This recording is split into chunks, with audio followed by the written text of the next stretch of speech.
Andrea Goeglein with us, Dr. Success, talking about two wonderful books that you need to read. MOMfulness. Let's talk about that one. MOMfulness. That was Denise Roy's second contribution to this attempt to use books in order to, in a very short way, remind you of how you can create the sacred and create a spiritual life in the moment-by-moment existence that we all live through day to day. And she focused on her experience as a mother. And this one, you know, I didn't think, in fact, I wasn't going to ask for her second book after I read the first one, but she... Now, why was it? Well, I thought one was enough. Okay. And then, you know, she said, well, she said to me, let me send this other. And when she did, I could not have been happier, because what she's done, the transition, is 7 years later of additional experience. She's got the chapters down to even, you know, short points, but very specifically towards creating the spiritual. Well, you know, I was reading the 13 things, or I think it was 13, whatever, that your mom said to you. One thing that they did say many years ago, that parenting, having a baby, being a mother or father doesn't come with a handbook. That's not so totally true anymore, because this and other books out there, but this one sounds very comprehensive. This could be a handbook for mothering. I can't speak for Denise because I don't know her, but I believe in just reading the introduction to this, one of the things she said, that she has a master's in divinity, and she was getting her degree, walking down the aisle with an 18-month-old in her arms and one in her belly, and she said at that moment she thought her task was to go out to the world and to preach. Never did she realize that it was her children who were going to be teaching her about the spiritual. Isn't that true in so many ways? Yeah. Absolutely. And it was, when you read the different chapters, which one did you pick up one? Right there, you picked up one of Well, no, this one.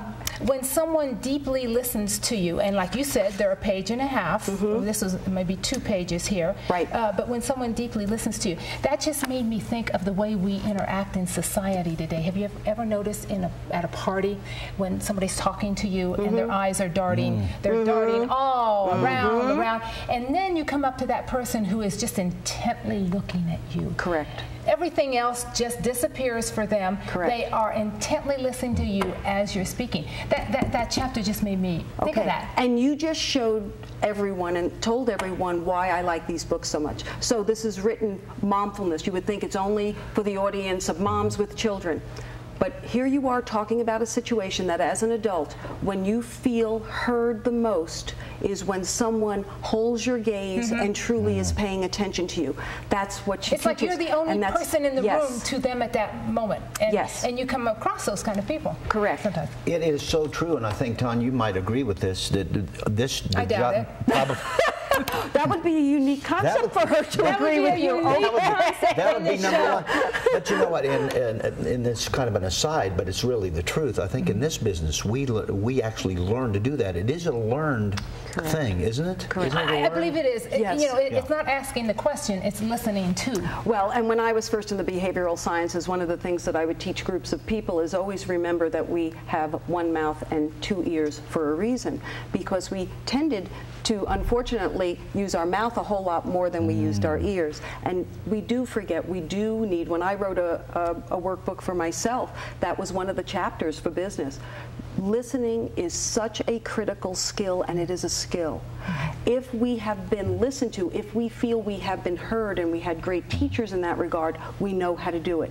Most of us don't. Well, isn't that the way we become educated? I remember the smartest people in class were always those who were intently listening to the teacher and not wandering. And one of the techniques in business is that you ask questions so that you solicit from the person that you're with more of their story than you give them initially, so that they will feel connected to you. Those are the exact techniques that she's put down one way or another in very short chapters. I personally mark... Which one did you like? Oh, hugging as a meditation. Oh, that one. I think because again, it transcends generations, and it aligns with positive psychology and the concept of daily trying to connect with your community around you, and the habits that you can build into the family. You know, we started at the level of, you know, what can you do as adults to transform. Well, what we can do as adults is try and teach our children sooner how to have habits that help and serve them. What does hugging, psychologically, what does hugging, when you hug someone, is there something that happens to us from a physical standpoint, psychological standpoint? I can't quote a specific study on it. I know that there is actually in the works and some that have been printed in the last few years.